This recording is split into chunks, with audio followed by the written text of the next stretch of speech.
แล้วตอนนี้ถ้าว่ามีคนมักคนฮักนี่แบบว่าจริงใจนี่น้องก็อยากสร้างครอบครัวเนาะอีหลีบ่น้อง อีหลีเนาะ ตอนนี้น้องคือโสดอีหลีเนาะ สูตร ถ้าว่าโสดแท้อาจสิถามว่าเจ้านี่มักผู้เบารุ่นใดอ่ะ โสดแท้บ่ รุ่นใดก็ได้ รุ่นใดก็ได้ อายุสูงก็บ่ติบ่ ปกติ ปกติเนาะ แต่ว่าเจ้าเป็นแม่ห้างลูกติดเนาะ ขอให้ผู้บ่าวรับได้เด้เนาะ ก็ให้ผู้บ่าวรับได้ ถ้าว่าผู้บ่าวรับได้นี่เจ้ามักเนาะรุ่นอายุ40 50ก็เอา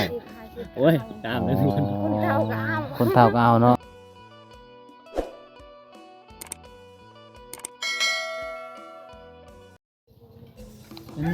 อยากฟังผู้สาวตามผู้ สบายดีอ้าย โดยสบายดี อันนี้คือ FC บวงทุกคนตอนนั้นก็เสร็จหาบวงแต่ตอนนี้มาพอตัวจริงเนาะตอนนั้นบ่ได้พอตัวจริงน้องว่าสิไปหา แต่ว่าช่วงนั้นเป็นช่วงที่ว่าฤดูฝนทุกคนมันขามบ่ได้แม่นแต่ก็มื้อนี้มาพอตัวจริงเนาะเป็นยังไงมาเยี่ยมมายามทางนี้ใกล้บ่ โอ้ผมเห็นรู้สึกดีใจที่ได้พอพวกหาย โอเค กำลังใจเฮ็ด โดยได้ก็สู้ๆสู้นำกันทายนำกันนี่แหละ แม่ ซองจังใดก็ซอง เบาเคบ้านป่า เบาเคบ้านป่าทุกคนจังใดก็14บวงก็ฝากไปติดตามซองเบาเคบ้านป่าทายเกี่ยวกับเกี่ยวกับหยังวิถีชีวิตบ่หรือว่าผู้สาว ถ่ายวิธีชีวิต วิถีชีวิตอยู่ในบ้านนี่เนาะโดยจังใดก็14บวงฝากไปติดตามมื้อนี้ก็มาพ่อนางเอกคนงามเนาะสาวไทยสาวโท สาวไทย สาวไทยสาวโทอันเดียวกันนั่นแหละสบายดีเนาะ เจ้า จะนั่งให้ยังอยู่นี่ ที่บ้านนั่งในใจก็เอ้ยไม่ใช่แล้ว นั่งทาผู้บ่าวอ่ะ อ๋อผู้บ่าวมาได้ใช่นะฮะผู้บ่าวมาได้ใช่นะผู้บ่าวเซโปนบ่ผู้บ่าวมาได้เซโปนทุกคนกะเขาเจ้ากะมาเลาะไทยทิพนี่แหละบ่ได้ฮู้จักกับมื้อนี้เห็นเขาเจ้ามาหาสนองนี่ฮู้จักกันบ่กับเขานะบ่ฮู้อ๋อตอนนี้ก็คือน้องบ่ฮู้จักแต่ว่าเป็นผู้ใดก็ทักทายเนาะบ่ได้กี่คุยถ้าว่าเขารอก็มักเลย เอาทุกคนมื้อนี้ก็บ่วงกาพุ่นก็สิได้รอบบรรยากาศอยู่ในหมู่บ้านของสาวโทสาวไทยทุกคนมื้อนี้น้องก็บ่ได้ไปไสบ่มื้อนี้มาอยู่เฮือนเนาะมื้อนี้ผู้ใดไปเฮ็ดหัวบ่แม่นหัวเฮ็ดครัว น้องเจ้าอ๋อสาวโทไปบ่มื้อน่ะไปเนาะสาวโทเนาะจะได้พอสาวโทเฮ็ดครัวทุกคนคือสิเป็นครั้งแรกเนาะของปีเนาะแล้วก็เป็นปีสุดท้ายของปีนี้ทุกคนที่สาวโทสิเฮ็ดครัวเป็นปีสุดท้ายเลยสิได้อำลาพาจากแล้วปีหน้าก็บ่มีแล้วเนาะมีแต่ปีนี้ปีเดียวทุกคนเพราะว่าทางนั้นเขาเจ้าจะสร้างสะพานสำเร็จเลยคลิปนี้ก็บ่วงก็สิได้พูดเลาะบรรยากาศสบายดีสาวเวก ปลามาวันนี้หน้าขาวๆทุกคนเลยเพราะว่าเป็นเดือนแล้วบ่ได้เห็นหน้าน้องทุกคนน้องก็ไปทำงานอยู่เมืองใหญ่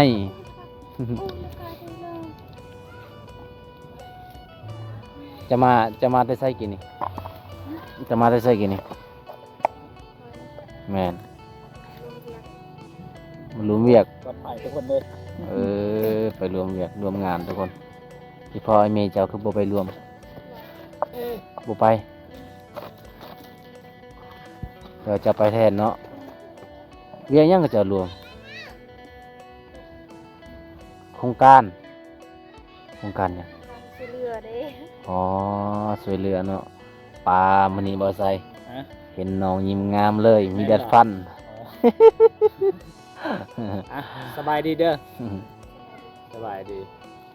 เป็นชาวลูกตีลูกเอาไปใช่ อ้า ลิ้ วน แล้ว จะดิ้นแล้วสบายดีเด้อทุกคนเด้อสบายดีงามแรง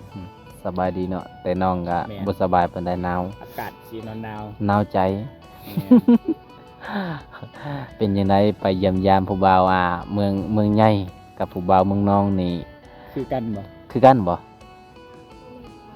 บ่มีเนาะ บ่มีผู้บ่าวแบบว่าจะไปพุ่นกับ ผู้บ่าวอยู่เมืองน้องกับผู้บ่าวอยู่เวียงจันทน์นี่อยู่ไสหล่อกว่าหล่อหมด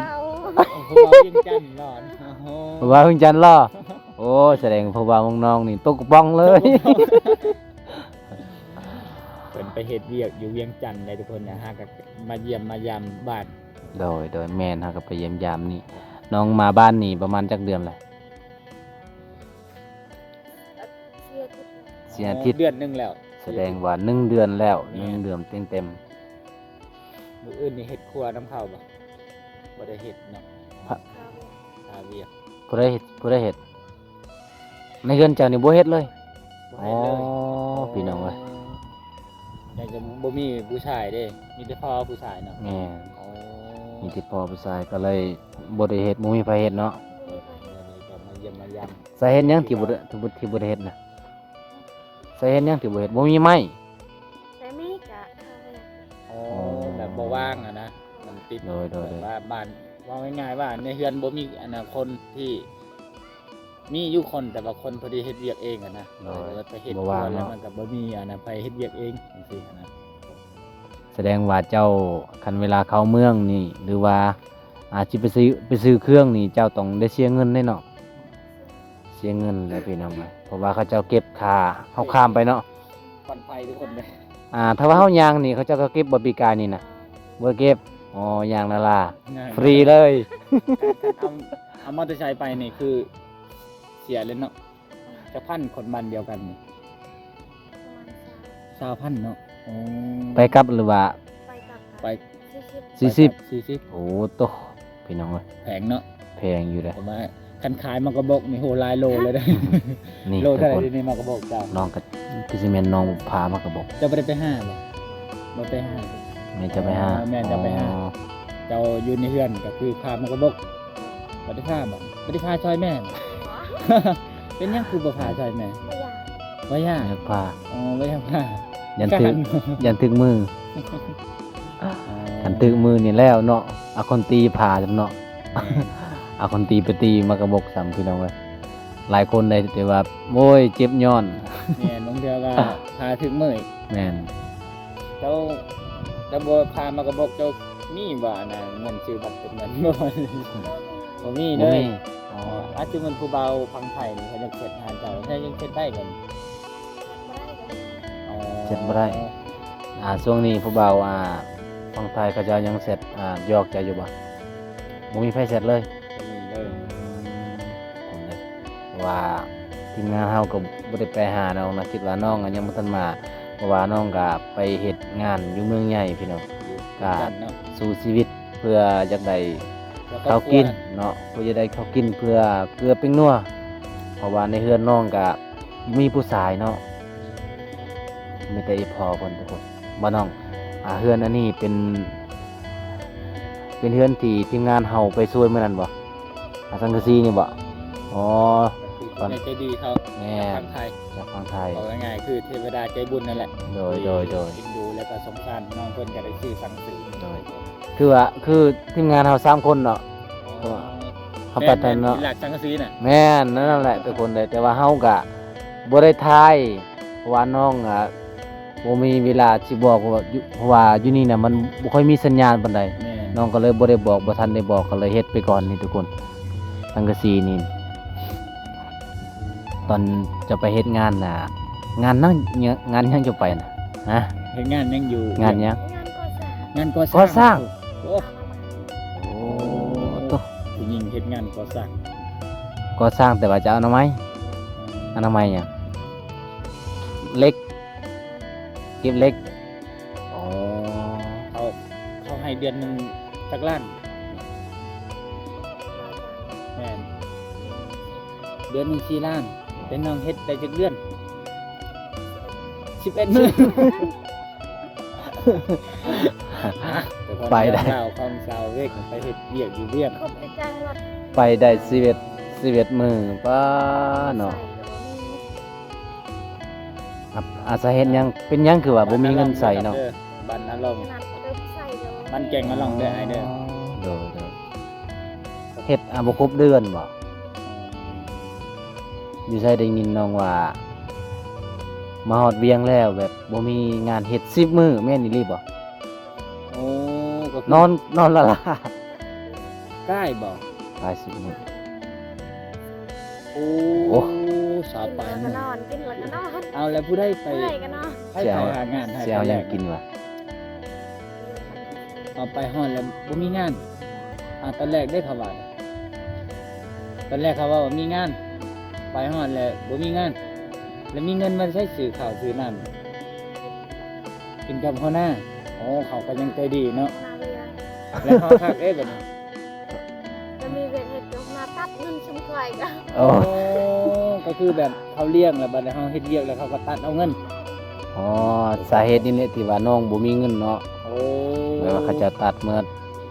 นี่ล่ะนี่ล่ะ เพราะว่า คนมาเป็นอย่างสาวลาวคือบ่ไปเฮ็ดเวียกเฮ็ดงานเนาะ แหม่ ก็คือประมาณนี้แหละทุกคนเรื่องเล่าน้องๆเพิ่นเล่าเข้ามาว่าเวลาไปเฮ็ดเวียกเฮ็ดงานแต่มันยากนะทุกคนเลยมันเป็นเรื่องง่ายๆมีหลายคนบอกคือบ่ไปเฮ็ดเวียกเนาะว่าสาวลาวเขตอันน่ะเป็นเขามังกร แม่น แต่น้องๆเขาก็อยากไปเนื่องจากว่า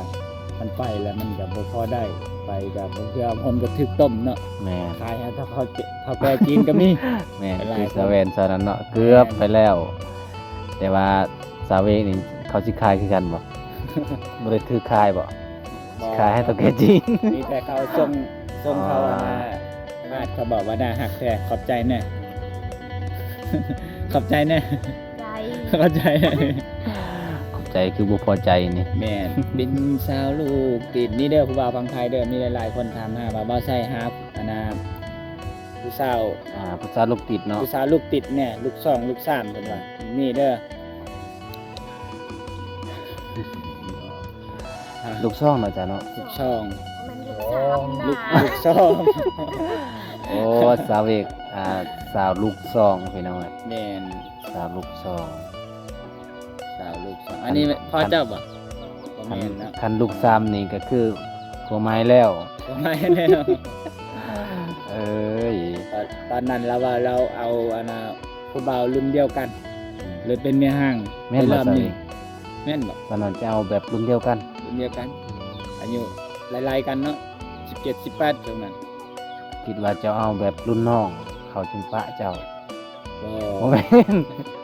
อ๋อ แต่รอบนี้มันลาบแล้วว่าจะหาผัวเฒ่าแล้วเวลาว่า รอบนี้ถ้าว่า ตอนนี้น้องคิดอยากสร้างครอบครัวอยู่บ่คิดอ๋อบัดนี้พอไอ้แม่จะได้เฮ็ดจังไดบัดนี้ ให้พ่อแม่อยู่กับอ้ายบ่มีอ้ายบ่มีแต่น้อง เป็นน้อง โอ้ก็คือคันเจ้าเอาผัวนี่เจ้าก็ไปอยู่เฮือนผัวแล้วไผเบิ่งพ่อแม่บ่ บ่มีใครเบิ่งเลยเนาะมีแต่คนที่ว่าจะสู้ชีวิตก็คือเลี้ยงอีแม่ก็คืออีพ่อได้เนาะ โอ้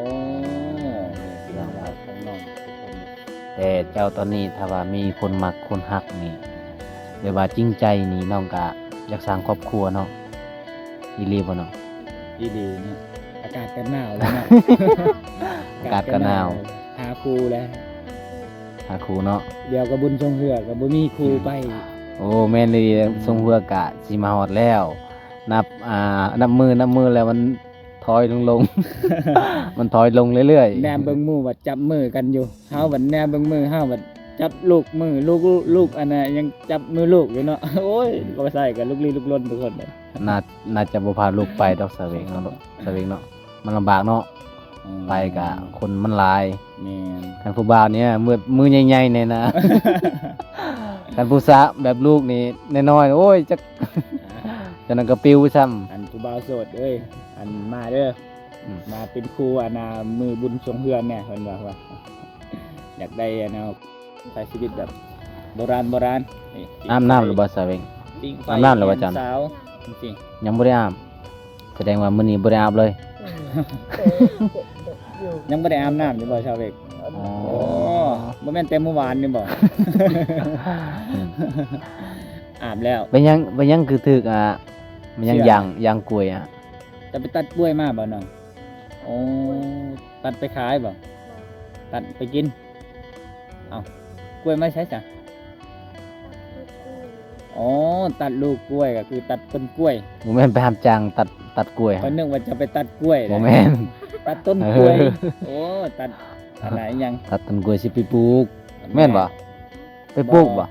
ตัดกาบมันซื่อๆนะ อืม ประมาณนั้นแหละน้องก็เว้าภาษาลาวก็บ่เป็นเนี่ยทุกคน บ่ค่อยเก่งปานใด บ่ได้เรียนบ่ บ่ได้เรียนหนังสือ บ่ได้เรียนป .1 ก็บ่ได้เรียน บ่นึงก็เฮียนกันบ่ฮู้ชื่อ อ๋อเอาเวลาเจ้าเสร็จหาผู้บ่าวเด้เจ้าเฮ็ดได้ได งมเอา เสร็จเที่ยงเอาเอาให้ได้จัง งมเอาจังซั่นแล้วทุกคน เพจผู้บ่าวนี่ให้ได้จังคอได้ดอกพิมพ์ได้ได้ เขาพิมพ์ให้ อ๋อ อ๋อ ใครอยากได้ก็พิมพ์เอา สม แล้ มุ ว ติ ครับตั้งเพจได้เหมือนตั้งชื่อเพจให้หมู่อีกให้เจ้าของห้านอีกตั้งให้ เขาตั้งให้เนาะ บางคน น้องจะตั้ง อ๋อส่วนหลายวิชาเพจนี่บ่ค่อยเรียนหนังสือ ค่อย เนาะ หนังสือ โอ้นี่ แต่เฮียนก็คือเฮียนมีผัว แม่ก็คือส่วนหลายก็เพจนี้ก็ เนาะ อายุ15นี่เริ่ม สิมา เริ่มหาสร้างครอบครัวแล้วนะ ตอนนี้น่ะจักปีแล้วเนาะ21บ่ จัก บ่ฮู้ฮอด เช้าแล้วแล้วว่ามื้อ สาวแล้ว เช้าแล้วเนาะ สาวเลยว่า21 เช้าปีแล้ว สาวปีแล้ว แสดงว่าเจ้าเอาผัวนี่ตั้งแต่อายุ13แล้วเนาะ เอาแต่น้อยเด้เนาะ เห็นนี่คืออายุ13 14นี่เขาหาครูได้ จะเอาผัวแล้วแม่น อัน18 19สาวนี่คือเขาบอกว่าเฒ่าแล้ว เท่าแล้ว แม่นจะผู้สาวผู้บ่าวก็จะบ่มาเล่นมาแอนแล้ว แม่นจังโมงนอนสิไปอาบน้ำจังโมงนอนสิไปอาบน้ำอ่ะ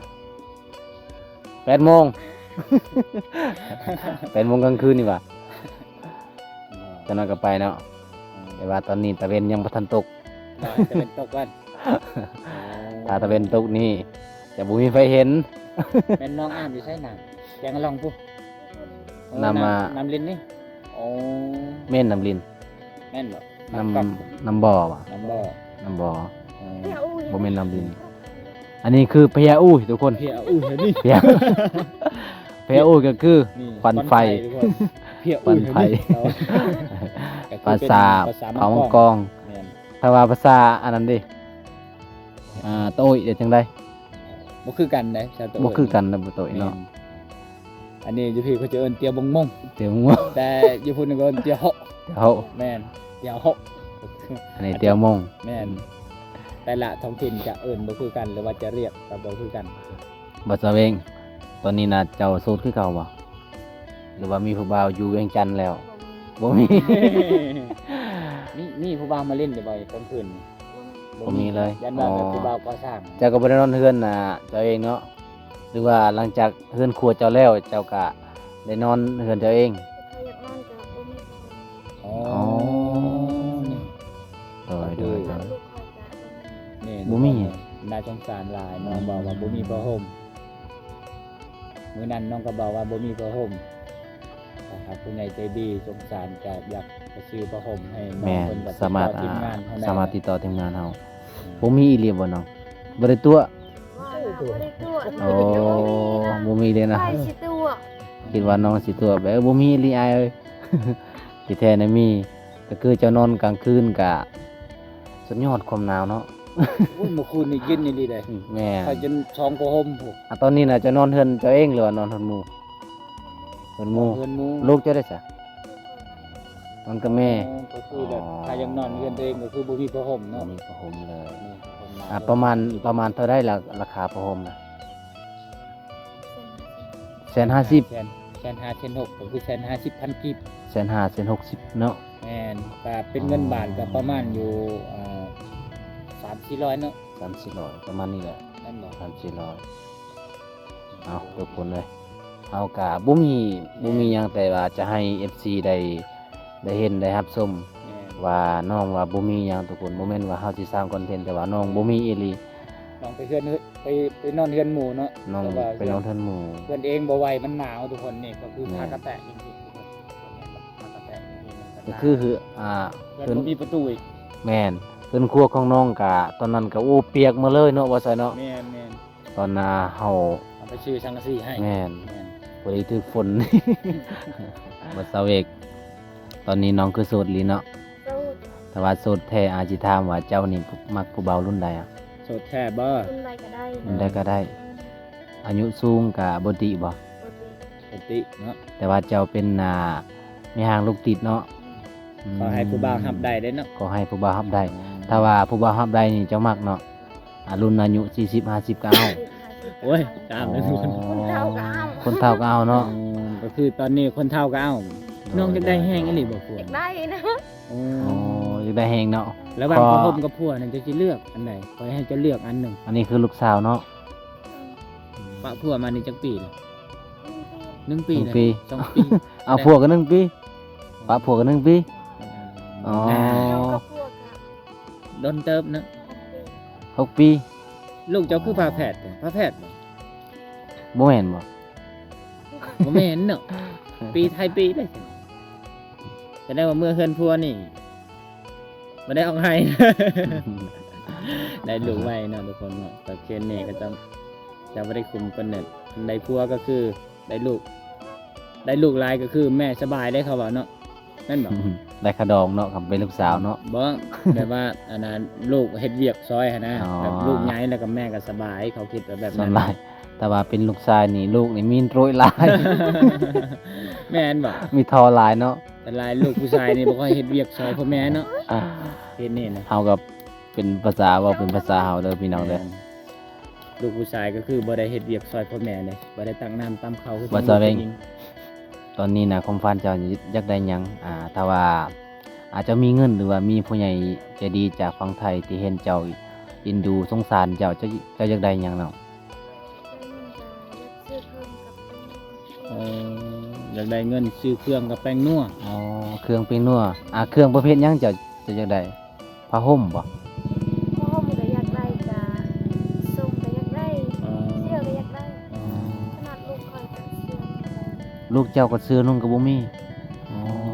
เกือบเจ้าก็ขาดแล้ว เกินคอยก็ขาดแล้วมีเงินสิซื้อนะ โดยน่าสงสารหลายเนาะบ่ใส่เนาะ แม่นทุกคนน่ะ เอาทุก แป้ง คน นัวก็เบิด เป็นนัวก็หมด แป้งนัวกินก็บ่มีเลยโอ้ทุกคนน่ะ โดยเอาจังได๋คลิปนี้ก็บ่วงก็สิพอสำนี้ก่อนทุกคน แม่น ว่าน้องก็สิไปธุระของน้องก็จะไปอาบน้ำบ่หรือว่าบ่ได้อาบมื้อนี้บ่ได้อาบก็ได้ บ่มีคนกอดเนาะ มี นอนคนเดียว โอ้ยทุกคนเลยจะได้คลิปนี้บ่วงก็ขอขอบบุญขอบคุณหลายๆสำหรับ FC ที่รับชมคลิปบ่วงแต่ต้นจนจบทุกคนคลิปนี้ก็ขอปิดไว้เท่านี้เด้อทุกคนบ๊ายบายเนี่ย บ๊ายบายให้แน่ครับเอง